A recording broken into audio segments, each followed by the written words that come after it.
For today's video guys, eto na naman tayo dahil cravings tayo ng manok na nakamaringit. Kaya ano pang inaantay natin? Lulutuin natin. Magluluto tayo. So dito guys, no, napansin yung nakamaringit na po yan. At yan po, hihanda na po natin at paghahandaan na po So natin. ipa-fried chicken namin to ngayon guys. Tulad ng kawali at apako na ng mantika. So dito nga pala guys, is may sauce pa tayo at may natira pa tayong spaghetti. Ayan po, kasi nagluluto po kasi kami kanina ng spaghetti. At saktong-sakto po ngayong hapunan is pumunta po si ate girl at nagmamarinate na po.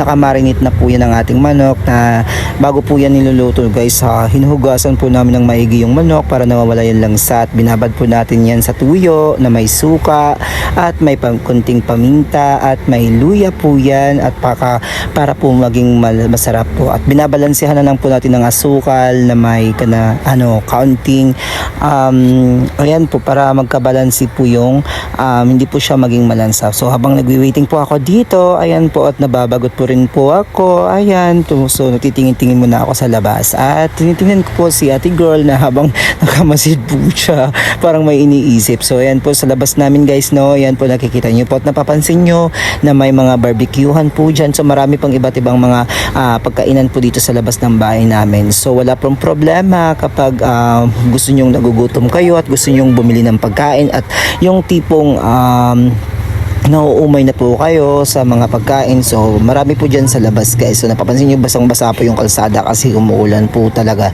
So yan po, anak po yan ng aking kaibigan dito ng aming kapitbahay. So ayan guys, papakita ko sa inyo guys, no, yan. So dito nga pala guys, na sa labas namin is dito dumadaan yung mga tao, tagos paso po yan. So habang sa tigol nyo naman po dyan, so no, palagi na lang siya ng palagi atang may iniisip. Ang lalim ng iniisip ng ng tao na to. So di natin alam kung anong problema niya. So sa kanya na po yun, hindi ko na po siya tinatanong. So dito guys, nabalikan natin sa ating video kung ang ating piniritong manok na nakamarinate po yan. So maghahain na po ako ng isa po dyan kasi po yung ate ko po, hindi na po siya nakapagtiis at gusto na po niyang kumain. Sabi po nga namin po, baka may dugo pa yun. So bahala na po daw, boss. Sabi niya, kakain na po siya. So balik lang po tayo dito sa labas guys, no? Nagbi-video po ako dyan.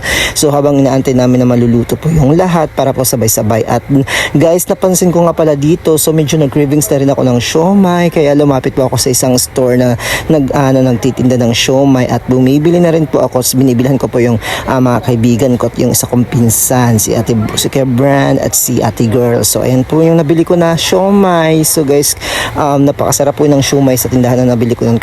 Gustong gusto ko talaga po yung mga ginagamit nilang recipe at paano po nila